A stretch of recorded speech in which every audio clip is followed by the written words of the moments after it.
Hi అండి. అందరికీ నమస్తే. వెల్కమ్ టు పిఎస్ఆర్ వంటిల్లు. నేను మీ రమాదేవిని. ఈరోజు నేను మనకి ఈ సీజన్‌లో దొరికే పచ్చి మామిడికాయలతోటి సంవత్సరం పైన నిల్వ ఉండే ఆ చిన్న ముక్కల ఆవకాయ పచ్చడిని చాలా టేస్టీగా కరెక్ట్ మెజర్‌మెంట్స్‌తో ఎలా చేసుకోవాలో చూపిస్తాను. ఇప్పుడు ప్రాసెస్ ఎలాగో చూద్దాం. పచ్చడి కోసం నేనిక్కడ 3 పచ్చి మామిడికాయలను తీసుకున్నాను. ఇవి గట్టిగా పుల్లగా ఉండేలాగా చూసుకొని తీసుకోవాలి. పోయేంత వరకు 1 అవర్ నీళ్ళల్లో నానబెట్టి, కడిగి, తుడిచి, ఆరబెట్టి చిన్న ముక్కలుగా కట్ చేసి రెడీ చేసుకోవాలి. నేను ఆ విధంగా రెడీ చేసిన ఈ ముక్కల్ని ఒక టీ గ్లాస్ తోటి మెజర్ చేస్తున్నాను. ఇలా కొలుచుకున్న ఈ ముక్కల్ని ఒక బౌల్లోకి యాడ్ చేసుకోవాలి. లేదా ఏదైనా కప్పుతోటైనా కూడా కొలుచుకోవచ్చు. నేను ఇక్కడ ఈ ముక్కలన్నీ కొలుచుకుంటే నాకు 5 టీ గ్లాసులు ముక్కలు వచ్చాయి. ఇప్పుడు దానిలోకి 2 టేబుల్ స్పూన్లు వేరుశనగ నూనెని యాడ్ చేసుకొని మొత్తం బాగా కలిసేలాగా కలుపుకోవాలి. ఆవకాయ పచ్చడికి పల్లి నూనె కానీ పప్పు నూనె కానీ బాగుంటుంది.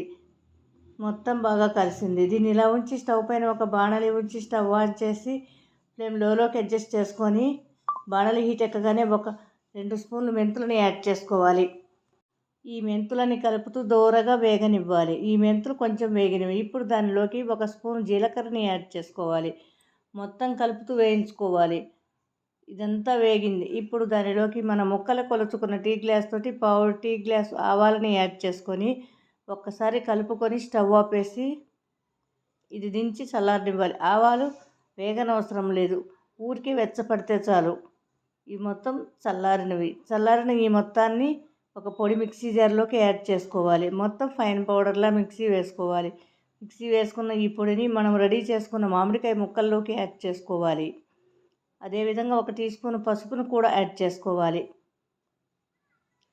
మనం ముక్కలు కొలుచుకున్న టీ గ్లాస్ తోటి హాఫ్ టీ గ్లాస్ వరకు ఉప్పుని యాడ్ చేసుకోవాలి. అదే టీ గ్లాస్ తోటి తల కొట్టినట్లు సమానంగా కారాన్ని యాడ్ చేసుకోవాలి. కారం నేను ఎక్కువ తింటామని కొంచెం ఎక్కువగా యాడ్ చేస్తున్నాను.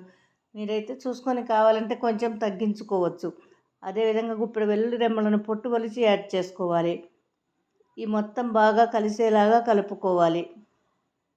ఇది అంతా బాగా కలిసింది. ఇప్పుడు దానిలోకి మనం పల్లి నూనె కానీ లేదా పప్పు నూనె కానీ వాడుకోవచ్చు. నేను ఇక్కడ వేరుశనగ నూనె వేస్తున్నాను. ముక్కలు కొలుచుకున్న గ్లాస్ తోటి 1 టీ గ్లాసు నూనెని యాడ్ చేసుకోవాలి. ఈ నూనె అంతా బాగా కలిసేలాగా కలుపుకోవాలి. మనకి ఇలా చూసినప్పుడు కొంచెం తడిపొడిగా ఉంటుంది.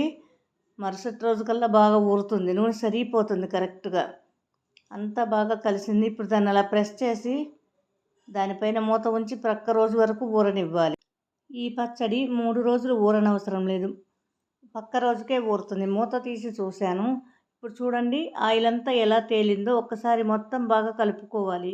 కలుపుకొని టేస్ట్ చూసుకొని ఉప్పు కారాలు ఏవైనా కూడా యాడ్ చేసుకోవచ్చు తగ్గినట్లయితే. తడి లేని గాజు బాటిల్లో కానీ పింగాణి జార్లో కానీ నిల్వ ఉంచుకుంటే 1 ఇయర్ పైన నిల్వ ఉంటుంది. ఎంతో టేస్టీ అయిన చిన్న ముక్కల ఆవకాయ పచ్చడి రెడీ అయింది. ఆ రెసిపీ కనుక మీకు నచ్చినట్లయితే లైక్ చేయండి, షేర్ చేయండి, కామెంట్ చేయండి, సబ్స్క్రైబ్ అవ్వండి. Thank you for watching.